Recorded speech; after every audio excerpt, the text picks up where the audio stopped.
Hi guys, welcome to Worried About Nothing. Today we're talking about the fear of being seen and heard in relation to sharing information of things like the Out of Shadows documentary and anything else. So how do we feel about being seen and heard? It's scary sometimes for me, especially when you know that there's likely going to be conflict. Kim, do you want to speak a little bit about your experience with what you shared maybe in Facebook about some of the posts you were having and some of the reactions that you were getting? Oh, yes, yeah. So I can't remember if it was yesterday or the day before. Oh, sorry, backtracking slightly. So on my Facebook page, I tend to post a range of different things, sometimes about what's going on that's not being portrayed in the sort of mainstream media, around some of the underground happenings that are going on that were portrayed in the film Out of Shadows. So I've been posting on my page about the abuse of children and blood sacrifices and Satan worship and all this kind of thing. And nobody's really commented or batted an eyelid, or, some people have unfriended me, that's fine. But then yesterday, I posted something that was faintly pro-Trump and got attacked severely within about 2 minutes by 3 people, really angry, like viciously angry, saying things like, "Are you out of your mind? Are you seriously posting this?" Or "What's wrong with you?" Blah, blah, blah. And it went on and on and on and on. And the energy of it was very, very vicious. And I found that quite scary because, well, it was very unexpected to start off with, even though I know what the sort of general consensus about Trump is, but just I'd never experienced that kind of personal attack quite so directly. And also the amount of anger that came with it. The comments weren't along the lines of, "Oh my God, but Trump's whatever, he's ridiculous, or he's this, or he's that." It was, "What's wrong with you? You're crazy, you're this." And there was a lot of passive aggressive kind of commentary. And my body went into fight or flight mode immediately. It was a kind of, "Oh my God," part of me wanted to hide, run away and hide. Another part was like, "No, I'm not taking this, not on my page. How dare you?" It's that complete conflict of, the trembling fear, but also the, "No, I'm not taking this." So because I'm still learning this, I maybe wasn't as tactful as I could have been in some of my responses. So instead of going, "Well, thank you for your opinion, I blah, blah, blah," I was like, "No, well, what's wrong with you?" Sometimes you need to push back. Yeah. And then it was lovely as well to have all the people who have similar views to me, just kind of coming up on my page and defending me, posting things and saying, "Oh, but this isn't, I agree with you, and I agree with you," which was so nice, which is, I think we've talked about before, but it's one of the important things about, if you have these opinions that can be very anti the mainstream opinion, it's so nice to be able to stand together with it. Because it's scary doing it on your own, even if it's just for that split second of, "Oh my God, I'm being personally attacked." But then remembering that you're not the only one can sometimes be very empowering. Though also, I think it's important to do it, so I'm not going to stop posting that kind of thing on my page, even though I'm expecting similar responses, until everyone unfriends me, which is fine, and I'll just be posting to nobody. You might gain new friends that you didn't know you had. That's true. See, I was okay to post about Trump, mostly the messages of support, although bear in mind I don't have that many friends on Facebook. And I tend to have a policy that I only accept a friend request from somebody who I really know for a long time, or somebody who I've seen in person.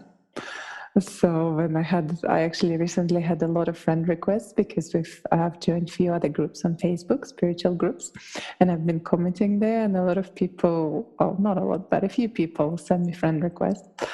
And I was like, sorry guys, I have a policy not to accept people I don't really know. So there is not much I can, I don't have that many friends, but also, as I said, I can post about Trump. No issues there, but I don't really post a lot about what's happening in the world, just because a lot of people they go into fight, and I tried to fight it before, and then I was like, I don't have time, no energy for that. So I'm trying to mostly preserve it, and even though I need to speak my truth and I need to tell people what's actually happening, and I'm really seeing you, Kim, and I have another friend, Kim, that you all know about, how you're all guys fighting and really show the world, and you want them to see what it's like. and I see Jason fighting on his page. So I really admire your effort.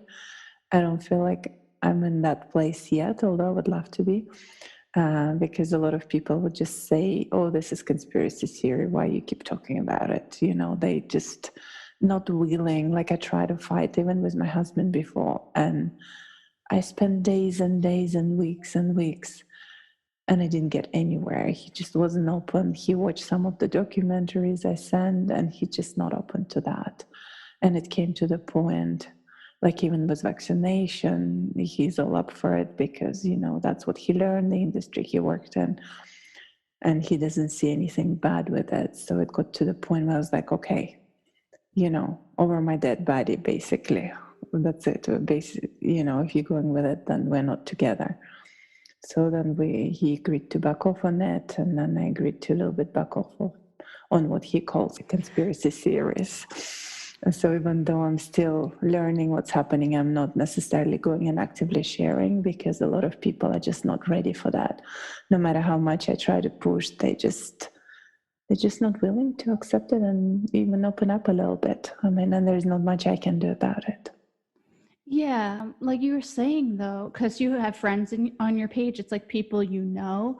That's kind of better territory, I feel like, to share those types of things, because they already do know you, and they're like, Katya's a sensible person. Like, I know her. Like, maybe there is something to this. It's a lot easier to share with friends and people you know, where like in different forms of social media like Twitter, you post something, anybody can see it and anybody can come at you for any reason. So I feel like that's a good testing ground to start like, you know, sharing things that you're like the Dark to Light group that we're all in is great because we can send things out in there and say, I don't really know how I feel about this, and kind of bolster our opinions before bringing them out into the greater public, so that you feel a little bit more secure in your standing, having this backing, being like, no, okay, everybody else does feel like this resonates too.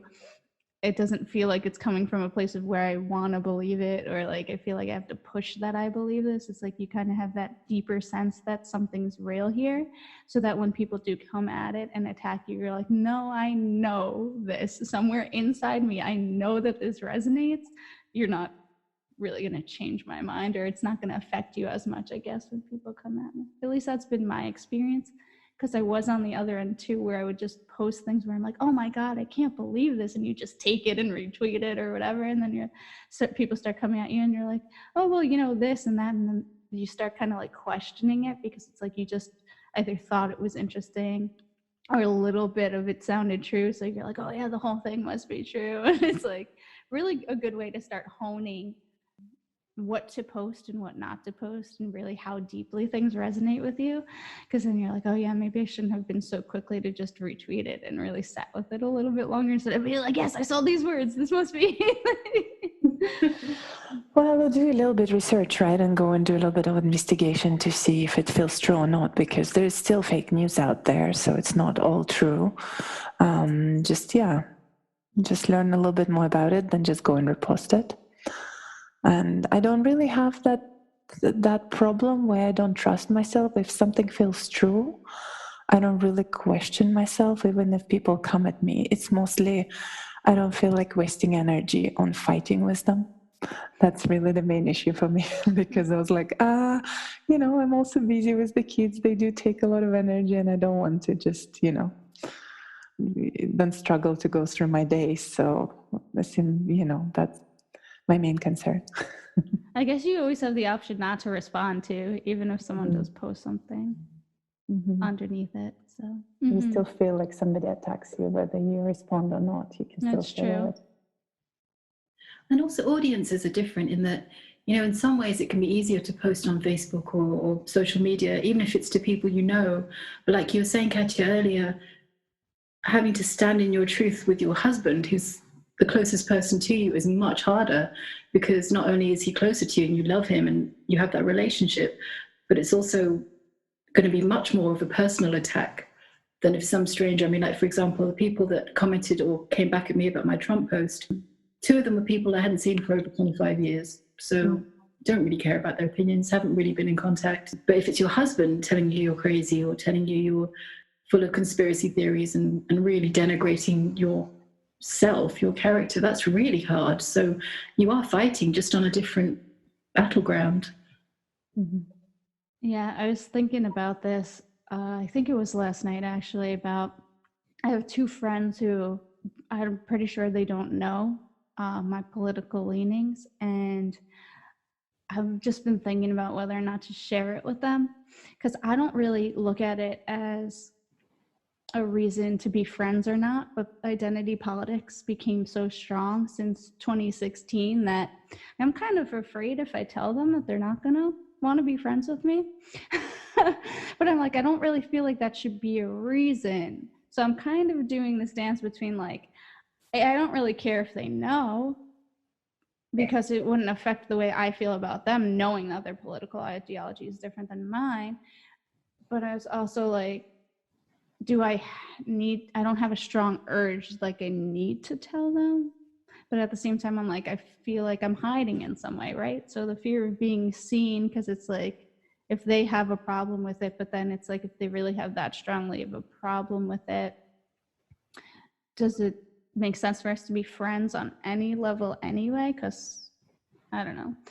But the same thing too, Katya, though, like I was saying, I think when people feel like they're like, oh my God, how could you believe that? Then you have to deal with the kind of like, now I have to explain myself, and you're kind of pushing against a brick wall sometimes. It's like they just don't want to see it from your perspective.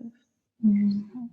And also there's consequences. I think one of the things that people are fearful of when being seen and heard is of the consequences, whether that might be fear of being ridiculed or fear of being mocked, or Katya, in your case, as you just said, one of the serious consequences was you might end your marriage, and that's a very big consequence.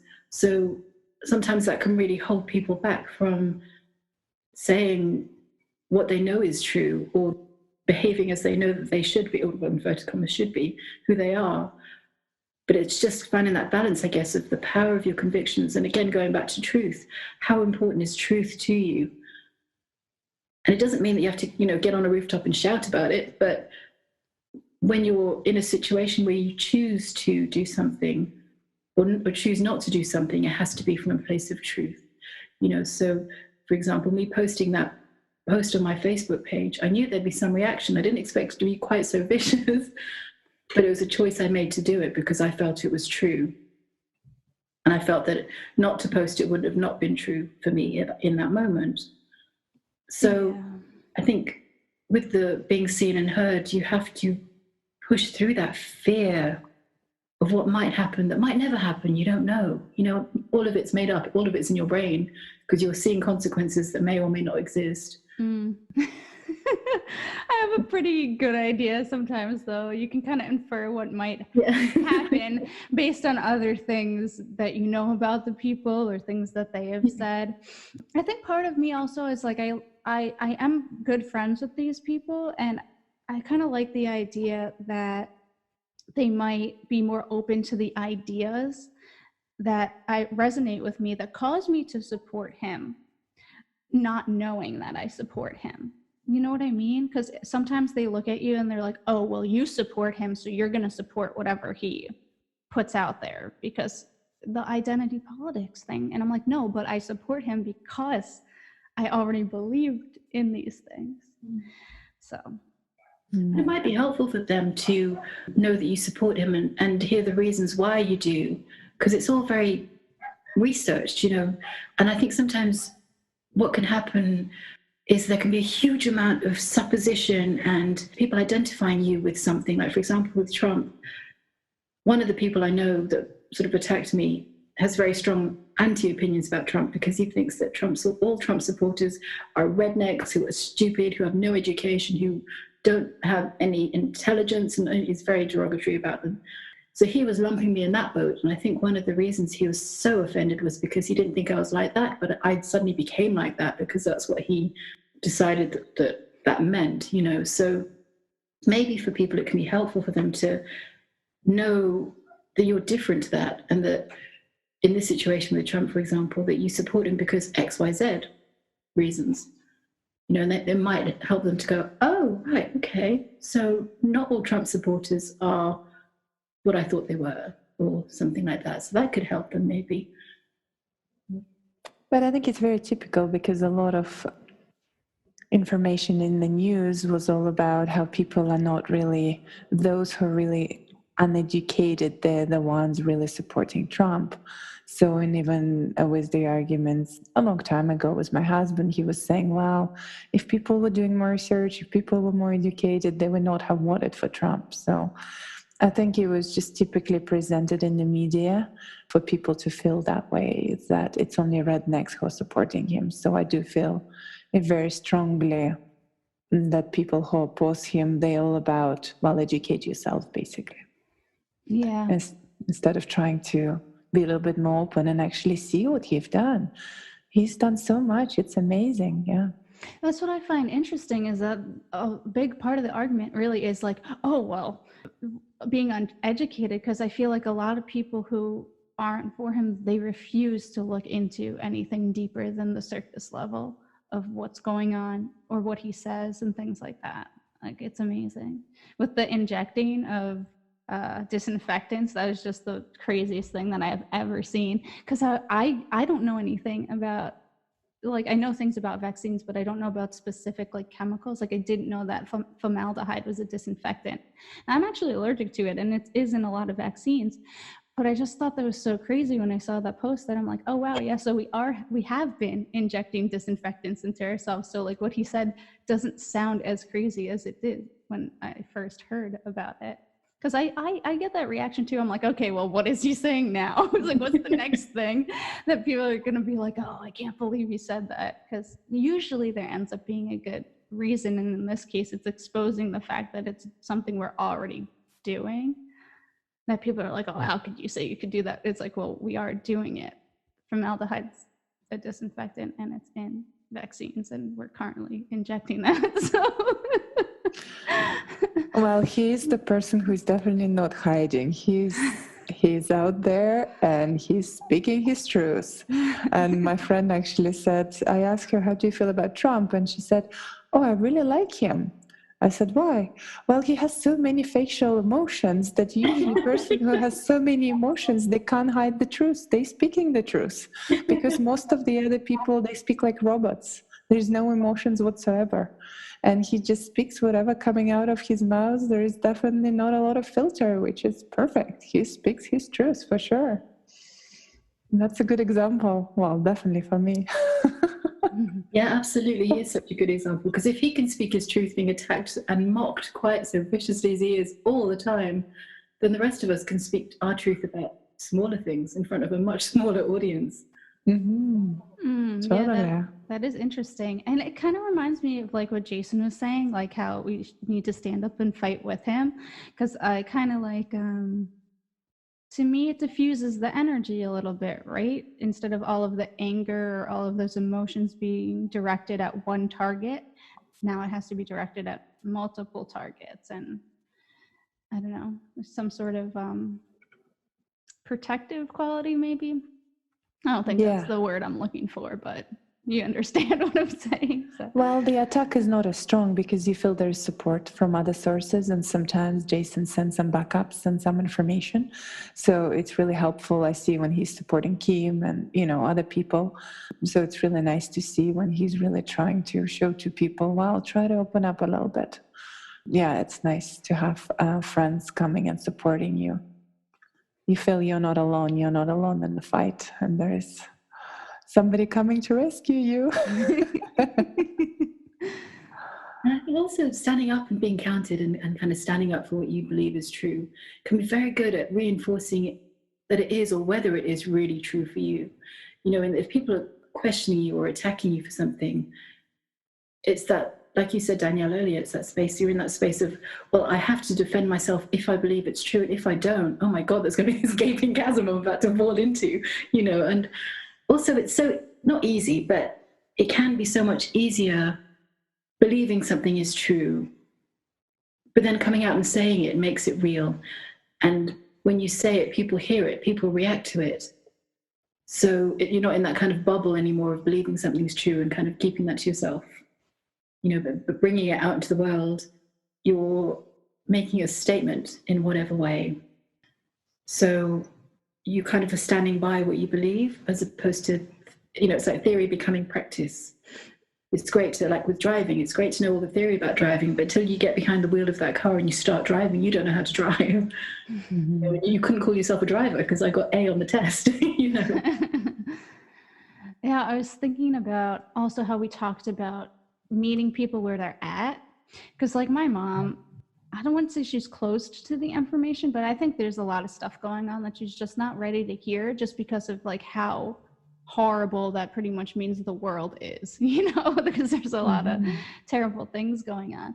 And she always says, like, she's got a really vivid imagination and stuff, and she always wanted to be a mother. Like, that was her big thing in life. She always wanted to have kids. She tried so hard to have us. So I think it's gonna really, really, like, tear her up when she finds out about all the other stuff that's been going on.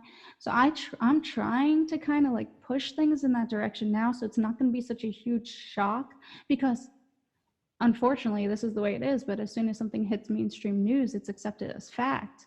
So it's like, it'd be kind of nice to start inserting things and being like, this is happening, so that when it does hit, it's just not like total destruction to her worldview.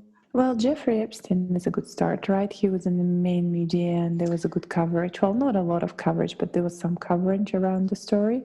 So that could be a good start for sure. That is true. Yeah.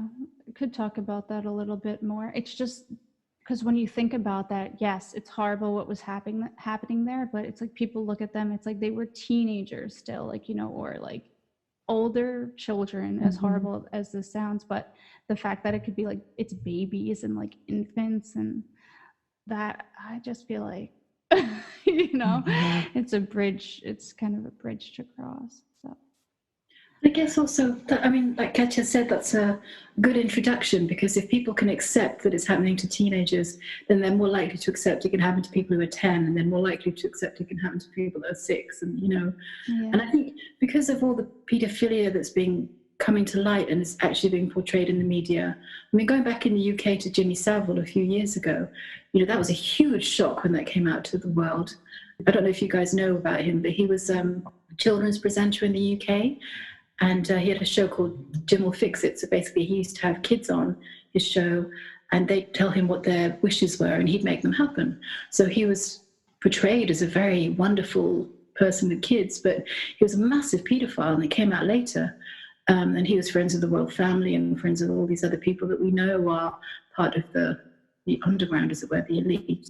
But there are a few of those stories. So you could kind of introduce them to your mom maybe as well and just say, there's this happened, and it's not as uncommon as you might think, because I think it's a big shock to hear that it's going on globally and there's millions of people involved. But maybe if you start with one example, then another example, then another example, that can maybe help her a bit.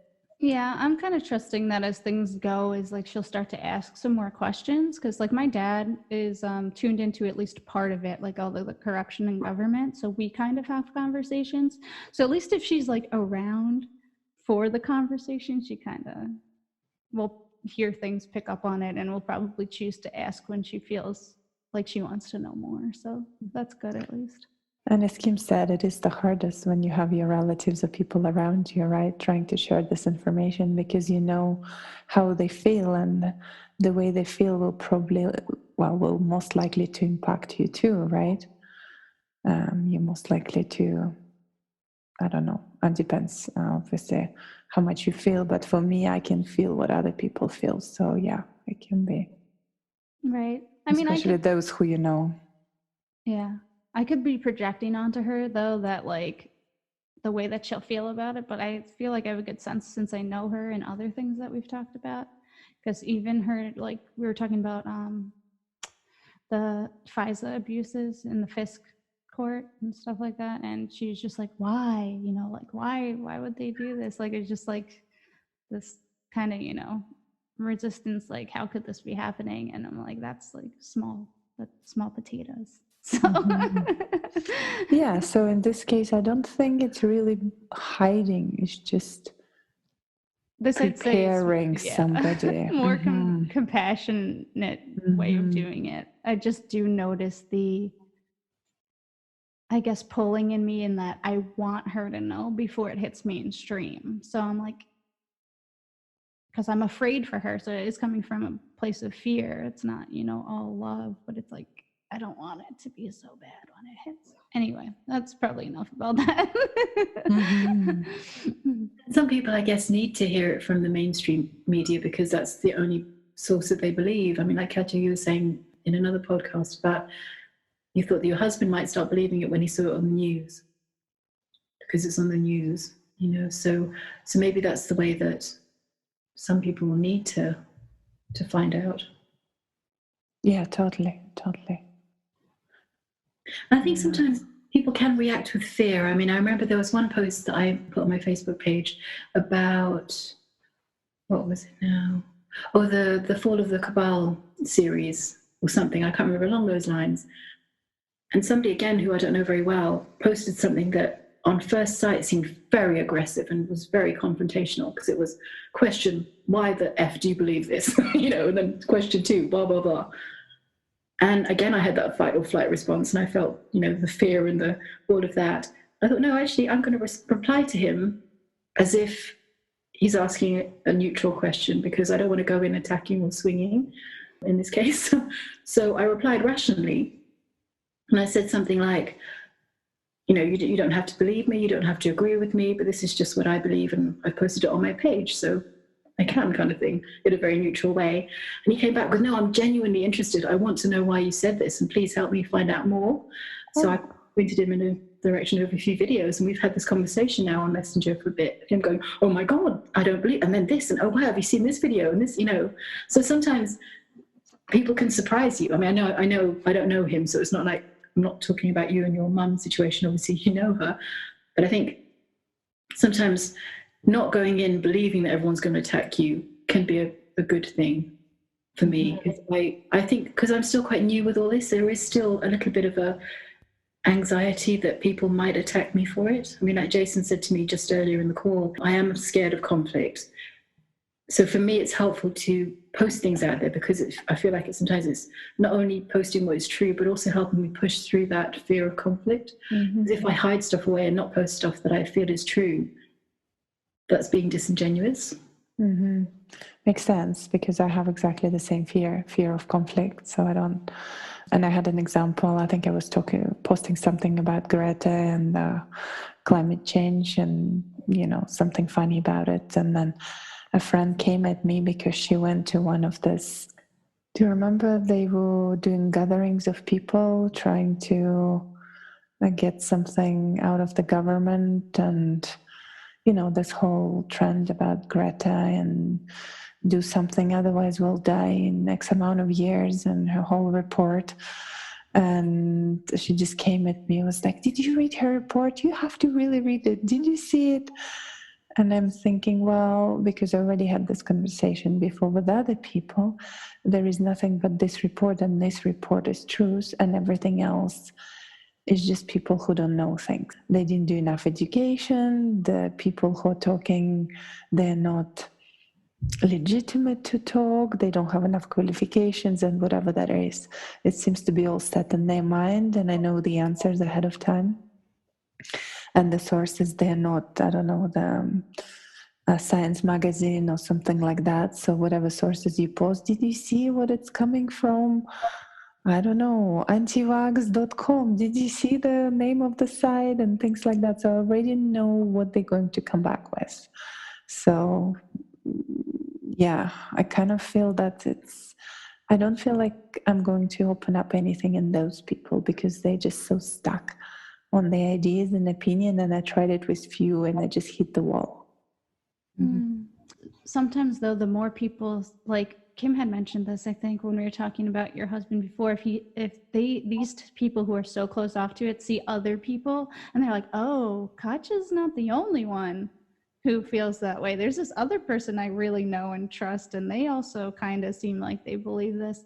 Then I feel like it's more like for the people who are really stuck closed to be like, like, there might be something here, and just kind of, at least just, that's all I care about is people just getting that little bit of like, question, because that to me like starts everything.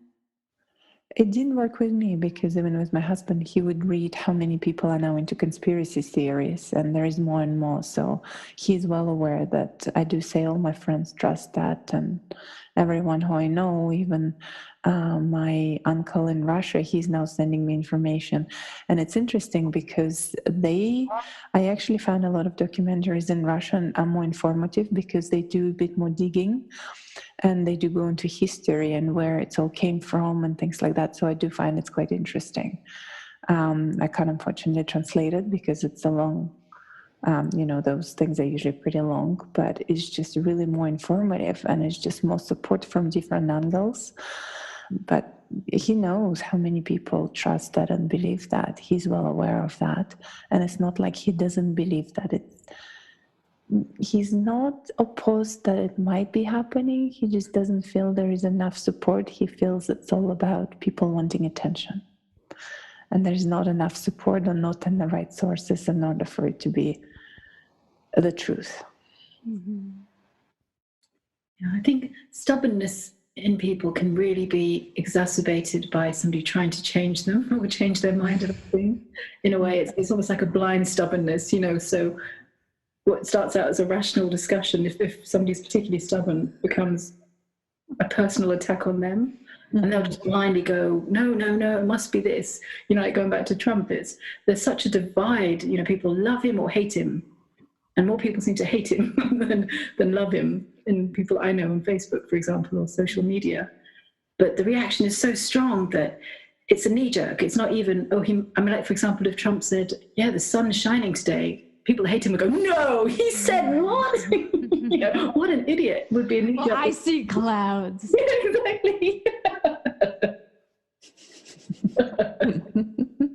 And it's like they're on the other side of the world or in another part of the country, but like on the lawn near the White House, yeah, it's sunny, it's a beautiful day, but it's raining here. Yeah. It's like with all the comments about, the bleach, ingesting bleach, one of the people on my post said, so passive aggressively, it's bleach. And if any of you think it's good for you to ingest, then good luck to you. I wish you all the health that won't bring you, or something along those lines. It's like, wow, how much judgment, So I didn't think about it. I just wrote back and I said something like, that's a very unnecessarily aggressive comment from somebody who seems to spend a considerable amount of time on his page defending his right to speak his mind and speak his truth and doesn't want to be judged for things he says. And I posted it and went, oh, maybe I should have rethought that. Been there. That's nice. But it is scary, though, speaking your truth, being seen and being heard, especially if you've spent a lifetime hiding. I mean, I know I'm a big one to be able to talk about that because I have done.